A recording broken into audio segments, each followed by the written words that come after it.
So Oppo has just brought the Reno 8 Pro 5G to the UK, and I for one am rather chuffed with that because this bright green bugger here boasts the same spoojerific camera tech as that excellent but crazy expensive Find X5 Pro. Plus one of MediaTek's freshest chipsets, ideal for gaming, and lots of other clever stuff that'll make you go, ooh, that's very clever indeed. And I've actually been using the Oppo Reno 8 Pro as my full-time smartphone for about a week now, but regardless, I'm going to shove it back in the box for about a minute or so I can call this an unboxing as well as a review. Hip hip huzzah! So anyway, enough of me banging on, apart from to say please do subscribe and do the bell thing, and let's do it! Alrighties then.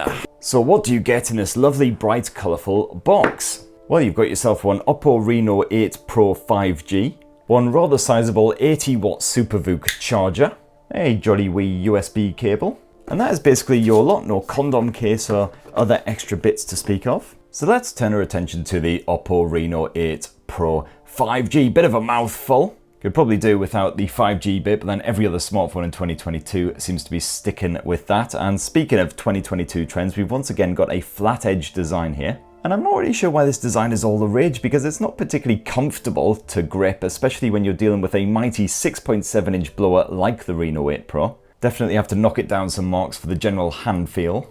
And I can certainly see Oppo's unibody design here having a kind of a Marmite effect on people. Me, myself, I'm not particularly enamored with it, I have to say. From the moment I pulled it out of the box, I thought it looked rather chunky, and certainly nowhere near as refined as those gorgeous Find X5 smartphones. It's a proper big bugger as well, despite the fact that the bezels surrounding that flat display are reasonably skinny. And that'll be easier to make out if I actually swap to a lighter background like so. All that moaning aside, there are elements of Oppo's design that I do rather like, such as the bit of green highlighting here on the power button, and the way that that camera chassis does blend in nicely with the arse end. You do have a bit of a bump there, but it is quite smooth. This right here is the glazed green model, but you can also grab the Oppo Reno 8 Pro 5G in glazed black if you hate colour and joy and happiness. And up front, you've got a Gorilla Glass 5 plating for that display and a pre-installed screen protector as well for extra hardiness, and it's IP54 splash resistant, so no worries if this smartphone gets a little bit moist. So let's turn our attention anyway to the software, and what you have here is Oppo's very own ColorOS version 12 though, on top of Android 12. However, the Reno 8 Pro should be getting that ColorOS 13 upgrade imminently.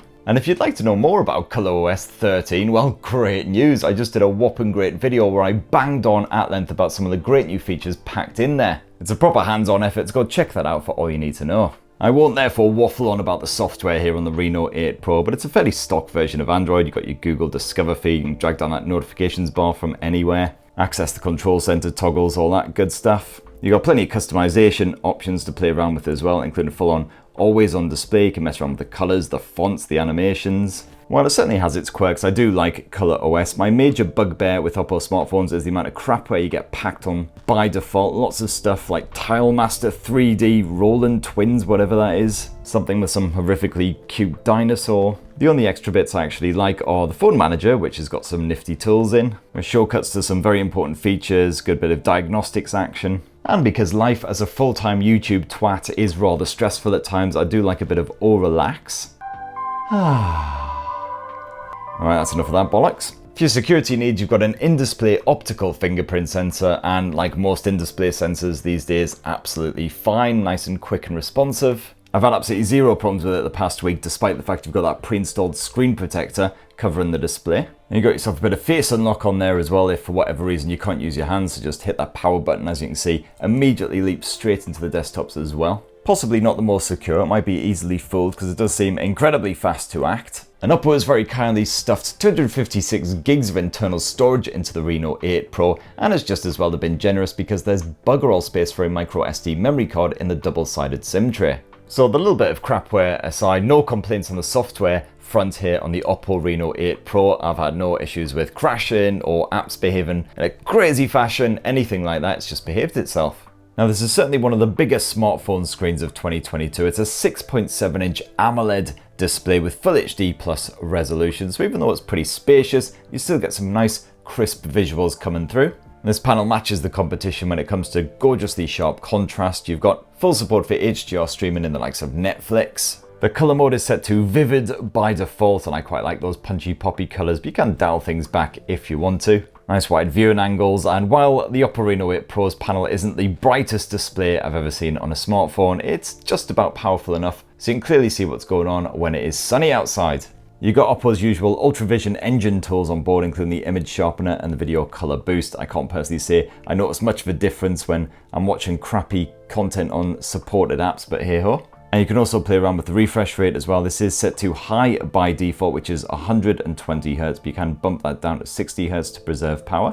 And for your audio, you do have a stereo speaker setup here on the Reno 8 Pro. Again, pretty standard for this sort of price point, but is it any good? For momentum for review and for more on the latest and greatest tech, please do poke subscribe and ding that notifications bell. Cheers. Gotta say, not bad at all. On that top volume, it's reasonably loud, packs a bit of a punch, very bassy, that's for sure. I was getting some serious rumble off this thing. And of course, if you want to enjoy some music on the Reno 8 Pro, you're going to want to get some headphones or a speaker connected at the very least. No headphone jack, unfortunately, like again, pretty much every bloody smartphone in 2022, but you do have Bluetooth 5.3 wireless streaming smarts. And that comes with full support for LDAC, LHDC, aptX, HD, all of the stuff you know and love. And I found certainly that streaming to a pair of headphones, you get some nice crisp sounding audio when you're all streaming from high-res services, the likes of Deezer and Tidal. So now it's the bit where I chat about performance, and the Reno 8 Pro 5G is powered by MediaTek's Dimensity 8100 Max, as also found in the OnePlus 10R, which provides more stable gaming performance compared with the regular 8100. And that's backed here on Oppo's blower by either 8 or 12 gigs of DDR5 RAM. As I mentioned before, I've been using this as my full-time blower for about a week now, and I got no complaints when it comes to the performance. That UI just feels really silky smooth, super fresh, even though it's got the ColorOS launcher slapped on top. And that is, of course, helped along by the 120 Hz refresh display. No issues with the apps, they just load up fast. They tend to linger in the background for a while, so you're not constantly watching them load up every time you tap them. And what's that you say? You love a bit of benchmarking? Well, cop a load of that then. Pretty respectable scores overall, especially that multi-core score, which just goes to show multitasking on this thing is a dream.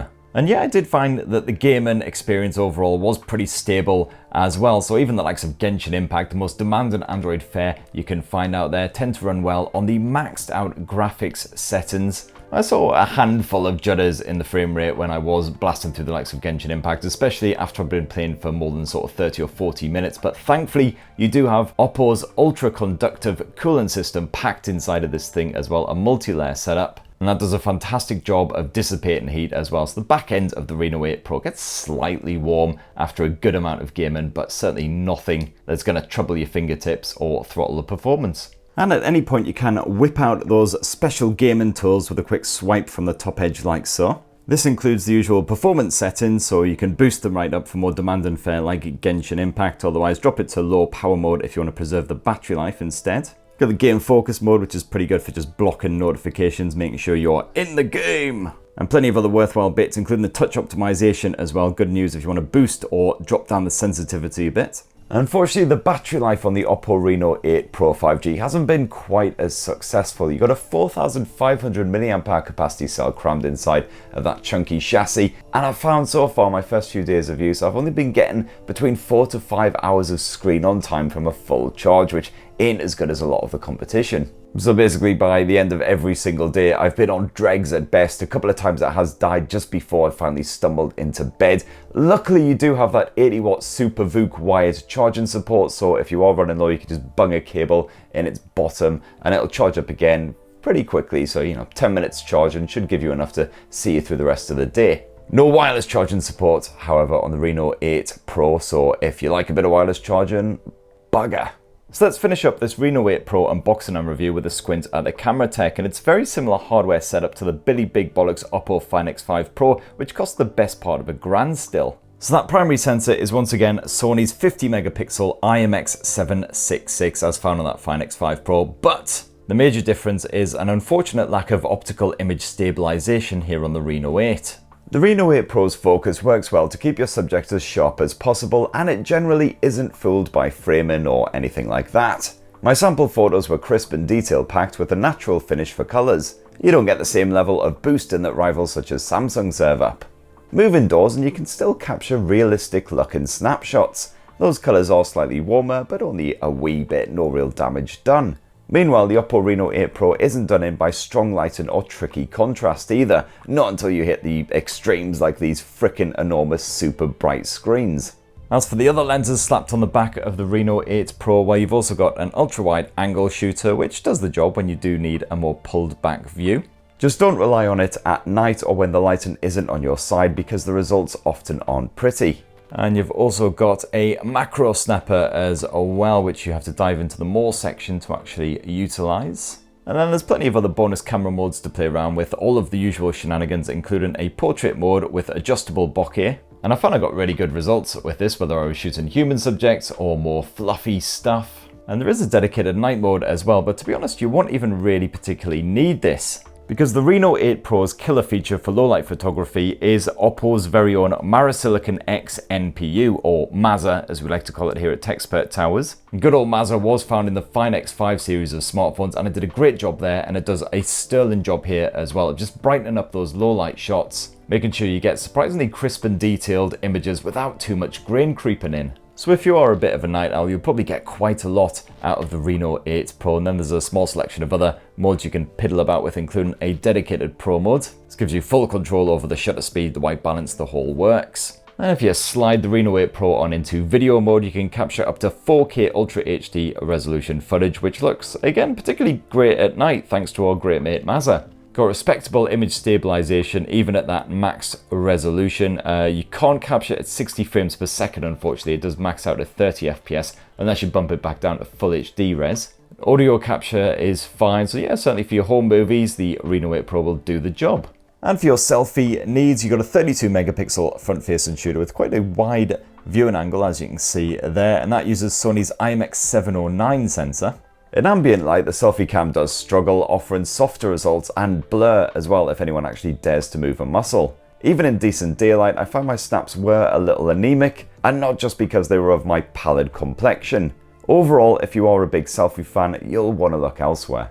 And if you want to shoot video with that front-facing selfie cam, it tops off at full HD, and again, results are a little bit soft and grainy, especially when you're indoors, but the audio pickup is fine. And that right there is my full final frank review of Oppo's Reno 8 Pro 5G after using it as my full-time smartphone for a week, and I gotta say I did get on with it rather well, despite the fact it is a massive flat-edge 6.7-inch bugger. I'm sure beyond the MAZA NPU it doesn't really do much to differentiate itself from the crowds, but you know what, you got strong dependable performance on there for everything up to and including intensive gaming. Media chops are good as well, it's just a shame the design wasn't a bit more alluring.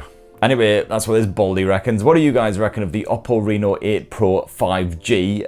It's a stupid frickin' name, but the phone itself's alright, yeah? Definitely let me know your thoughts in the comments below. Please do plug, subscribe, and ding that notifications bell for more on the latest and greatest tech, and have yourselves a ruddy, wonderful rest of the week. Cheers, everyone. Love you.